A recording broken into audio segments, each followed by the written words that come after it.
আমরা তো সবাই জানি যে অনেস্টি, জাস্টিস, ফ্রিডম কিংবা চাইল্ড এই শব্দগুলো হচ্ছে অ্যাবস্ট্রাক্ট নাউন। কিন্তু আমরা কি জানি এই অ্যাবস্ট্রাক্ট নাউনগুলো আসলে কমন নাউন হতে পারে? সেটা কিভাবে আজকের ভিডিওতে আমি এই জিনিসগুলো নিয়ে ডিসকাশন করবো।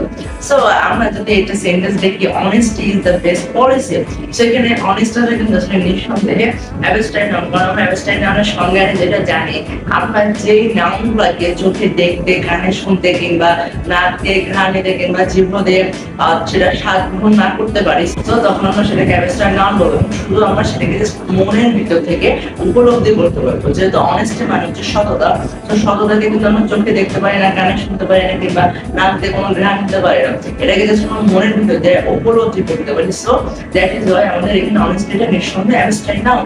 কিন্তু আমি যদি এই উদাহরণটাকে যদি একটু ভিন্নভাবে বলি, the honesty of my father proud me. So এখানে দেখেন, the honesty of my father proud me. So এখানে কিন্তু অনেস্টিটা কিন্তু অ্যাবস্ট্রাক্ট নাউন না, এখানে অনেস্টিটা হলো কমন নাউন। কেন? কারণ আমাদের একটি নিয়ম মনে রাখতে হবে, ছোট্ট একটি নিয়ম। সেই নিয়মটি হলো, যদি কোনো অ্যাবস্ট্রাক্ট নাউনের পূর্বে আর্টিকেল এবং সেই অ্যাবস্ট্রাক্ট নাউনের পরে যদি কোনো প্রিপজিশন থাকে, তো তখন আমরা সেই অ্যাবস্ট্রাক্ট নাউনকে কমন নাউন বলবো। যেহেতু এখানে অনেস্টিটা অ্যাবস্ট্রাক্ট নাউন, তার পূর্বে আর্টিকেল দা আছে এবং অ্যাবস্ট্রাক্ট নাউনের পরে প্রিপজিশন অফ আছে, সো আমরা নিঃসন্দেহে এই অনেস্টিটাকে কমন নাউন বলবো। আমরা আরো একটা উদাহরণ দেখতে পারি, উই ওয়ান্ট জাস্টিস। সো ন্যায় বিচার। সো ন্যায় বিচার কি আমরা আসলে চোখে দেখতে পারি, কানে শুনতে পারি না, আমরা মনের ভিতর থেকে এটা উপলব্ধি করতে পারি যে ন্যায় বিচার বা এটা কিভাবে হচ্ছে, এটা আমরা উপলব্ধি করতে পারি। সো উই ওয়ান্ট জাস্টিস, আমরা ন্যায় বিচার চাই।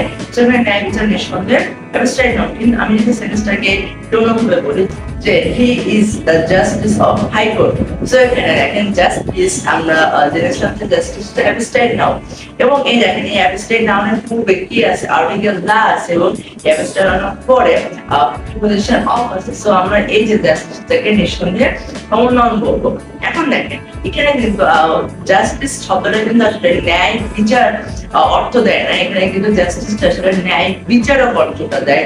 অর্থাৎ আমরা যদি এটা বাংলা অর্থ করি যে সে হচ্ছে সেই হাইকোর্টের ন্যায় বিচারক, সে কিন্তু হাইকোর্টের ন্যায় বিচার না, সে হচ্ছে হাইকোর্টের ন্যায় বিচারক।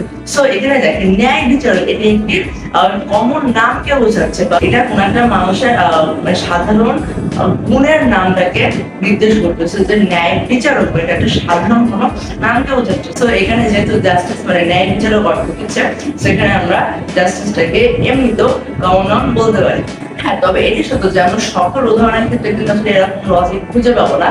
তো একটা উদাহরণের ক্ষেত্রে এরকম লজিক খুঁজে পাওয়া যাবে, কিন্তু আমরা কত উদাহরণে কিন্তু কোনো লজিক খুঁজে পাই না। তো আমাদের লজিকের দিকে না তাকে আমাদের রুলস এর দিকে বেশি ফলো করতে হবে, যেন আমরা সহজে যে কোনো প্রশ্নের উত্তরকে সঠিক করে আসতে পারি। তো আমরা কিছু অ্যাবস্ট্রাক্ট নাউন চেনার জন্য কিছু সিম্পটম জানি। যদি কোনো যে CYT TYISM বোর্ড শেপ, এই যে সিম্পটম গুলো আছে, এই সিম্পটম গুলো যদি কোনো ওয়ার্ডের সাথে থাকে, সেগুলোকে আমরা অ্যাবস্ট্রাক্ট নাউন বলি। যেমন জাস্টিস এখানে CE আছে, সো এটা অ্যাবস্ট্রাক্ট নাউন। অনেস্ট এখানে TY আছে, সো এখানে অনেস্টটা হলো অ্যাবস্ট্রাক্ট নাউন। সো আমরা এই সিম্পটম গুলো কিন্তু আসলে দেখে সেটা বুঝতে পারি যে এটা অ্যাবস্ট্রাক্ট নাউন কিনা। তবে অ্যাবস্ট্রাক্ট নাউনের যদি এই রুলসগুলো ফলো করে, যদি কোনো অ্যাবস্ট্রাক্ট নাউনের পূর্বে আর্টিকেল বা তারপরে যদি প্রিপজিশন থাকে, তখন আমরা সেটাকে কমন নাউন বলি। এই শর্ত অবলম্বন করে তখন কিন্তু আমরা অ্যাবস্ট্রাক্ট নাউনটাকে অবশ্যই কমন নাউন বলবো। আজকের ভিডিও এখন সবাই ভালো লাগলে অবশ্যই লাইক, শেয়ার, কমেন্ট করবে। আল্লাহ হাফেজ।